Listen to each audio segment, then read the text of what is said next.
मन क्यों बहका रे बहकाया आधी रात को, बीला महका रे महकाया आधी रात को। मित्रों, इन लाइनों को सुनाने का मकसद बस इतना है कि मन को कैसे नियंत्रित करें ताकि हम एक संयमित व्यक्ति बन सकें। पुरानी कहावत है कि नाक को पिटारी में बंद कर देने से उसका जहर दूर नहीं हो सकता, अर्थात जोर जबरदस्ती से अपनी इच्छाओं का दमन करने से इच्छाएं और अधिक विकराल रूप ले लेती हैं, जिन्हें हम कुंठाएं भी कहते हैं। इसलिए जो मनुष्य अपनी कामनाओं को अपने नैतिक आदर्शों के अनुरूप सही दिशा में देश काल और परिस्थितियों के अनुकूल बिना ढाल लेता है तो उसे संयमित व्यक्ति की संज्ञा दी जाती है। जो व्यक्ति अपनी कर्मों एवं ज्ञानेंद्रियों की शक्ति का प्रयोजन नियत और निमित्त कर्मों की ओर निर्धारित कर लेता है, उस व्यक्ति के लिए संयम कोई बड़ी समस्या नहीं रह जाती है। ऐसा मनुष्य अपने इंद्रिय आवेगों को संयमित करके जिस दिशा में चाहे मोड़ सकता है। वास्तव में यही स्थिति संयमित जीवन कहलाती है। किसी भी इच्छा, कामना या आवेग का अस्थायी रूप से लोप नहीं हो सकता। उन्हें दबाकर पूरी तरह नष्ट नहीं किया जा सकता। उनकी केवल दिशा बदली जा सकती है। उन्हें केवल संयमित किया जा सकता है। आवेगों को पूरी तरह समाप्ति या दमन व्यक्ति के मन में भयंकर कुंठाएं भर देती है। कुंठाग्रस्त मन हमेशा ही अपने विनाश को आमंत्रित करता है। जब मनुष्य स्वयं के विनाश को आमंत्रित करता है तब इसी का विस्तार होकर समाज और राष्ट्र के विनाश का रास्ता खुल जाता है। भारतीय समाज में ऋषि मुनियों ने संयम की उपयोगिता को आदिकाल से महत्व दिया है। सभी विषयों के प्रति अनास्था रखने वाला ही जितेंद्रिय कहलाता है, या इसे दूसरे शब्दों में यूँ कहें कि सदैव वासना का त्याग ही संयम कहलाता है।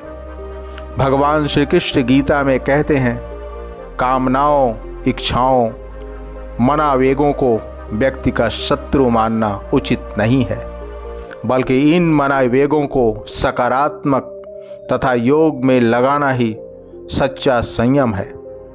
यहाँ तक बताना भी आवश्यक जान पड़ता है कि वास्तव में योग क्या है, कर्मों की कुशलता क्या है। भोग और योग दोनों विपरीत अर्थी शब्द हैं। नियत और निमित्त कर्म करना ही कुशलता है और अनियत और अनियमित कर्म करना ही अकुशलता है। अब यह स्पष्ट है कि नियत और निमित्त कर्म ही कुशलता है और यही योग है। दूसरी ओर अनियत और अनियमित कर्म ही अकुशलता और यही भोग कहलाता है। इसलिए अर्जुन को बार बार श्री कृष्ण योगी कहकर योग में लाना चाहते हैं। मनुष्य अपने स्वभाव यानी अपनी प्रकृति के परावश हुआ कार्य करता है। पितामह भीष्म ने तो यहाँ तक कहा है कि मनुष्य तो मूर्तावश कर्तापन का बोध लिए फिरता है, जबकि वास्तव में तो मनुष्य का स्वभाव आगे आगे चलता है और मनुष्य अपने स्वभाव के पीछे पीछे अनुगमन करता है। अब स्वभाव या प्रकृति क्या है, यह भी एक सवाल हो सकता है। स्वभाव तो आत्मा की अधीनता यानी आत्मा की बात सुनने को कहते हैं। प्रकृति या स्वभाव तो स्वयं अपने गुणों में प्रवृत्त होता है, जबकि जीवन स्वयं ही एक आवेग या प्रकृति के सिवाय कुछ भी नहीं है। पूर्ण निवृत्त बिना मृत्यु के संभव ही नहीं है। हठात या बलात् हम मना योगों को समाप्त नहीं कर सकते। बलपूर्वक निरोध एक ऐसी मानसिक क्रिया है जिससे कुंठा मस्तिष्क में घेरा जमा लेती है और हम अपनी आत्मा के भावों यानी अपने स्वभाव प्रकृति के विपरीत आवेगों को अपने चित्त चेतन मन से निकालकर अपने अचेतन मन, जिसे विपरीत बुद्धि भी कहा गया है, की ओर ढकेल देते हैं। यहाँ तक अचेतन मन यानी विपरीत बुद्धि उन्हें अपने जेहन में सुरक्षित रखती है। जैसे कोई सपेरा सर्प को पिटारी में बंद कर देता है, किंतु इस पिटारी में बंद होने पर भी उस बिस्तर का विष दूर नहीं होता और वह अपने विष सहित बैठा रहता है।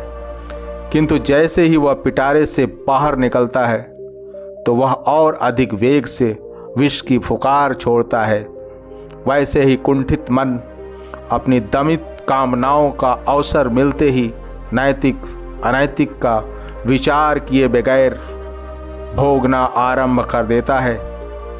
इसी प्रकार हमारे अचेतन मन में भी बहुत सी दमित कामनाएं जहरीली नागिनों की तरह घर किए होती हैं। अनेक तरह की भावनाएं, यौन आकर्षण हमारे मन की अंधेरी गुफाओं में पलते रहते हैं। इनसे बचने का एकमात्र उपाय है कि हमेशा हमें सहजता को अपनाना चाहिए। सहजता क्या है? सहजता का अर्थ है सहज यानी जन्म सहित, जन्म के साथ उत्पन्न कोई व्यवहार, प्रकृति का भाव। जैसे बत्तख का बच्चा जन्म से ही तैरना सीख कर पैदा होता है, बिल्ली का बच्चा दौड़ना, छलांग लगाना, वृक्षों पर चढ़ना, ऐसे कार्य और व्यवहारों में सुगमता महसूस होती है। विशेष जिस प्रकृति के स्वभाव को व्यक्ति अपने पूर्वजों से विरासत के रूप में जन्म के साथ लेकर पैदा होता है, उससे उत्पन्न इच्छाओं, तृष्णा, वासना का दमन नहीं करना चाहिए, बल्कि भगवान श्री कृष्ण ने गीता में बताया है कि जन्म सहित उत्पन्न कर्म चाहे दोष मुक्त हों, उसे नहीं त्यागना चाहिए, बल्कि उचित अनुचित, नैतिक अनैतिक का विचार कर सहजता को अपनाएं। अतः जीवन में सहजता को अपनाने से कामनाएं, मनोवेग एवं इच्छाएं स्वतः ही संयमित हो जाती हैं। इसके साथ ही सत्संग की महिमा को समझें। अच्छे साहित्य, विचार एवं व्यक्तियों के संपर्क से आपकी सोच उचित एवं नैतिकता को सहज ही अपना लेगी और इच्छाओं का दमन भी नहीं करना पड़ेगा। तो दोस्तों, भगवान श्री कृष्ण ने बहुत सारी अच्छी बातें अर्जुन को बताई और उनके व्यक्तिगत जीवन निर्माण में उन्होंने बहुत बड़ा योगदान दिया। और इसी के साथ जय श्री कृष्ण, जय श्री राधे, राधे राधे।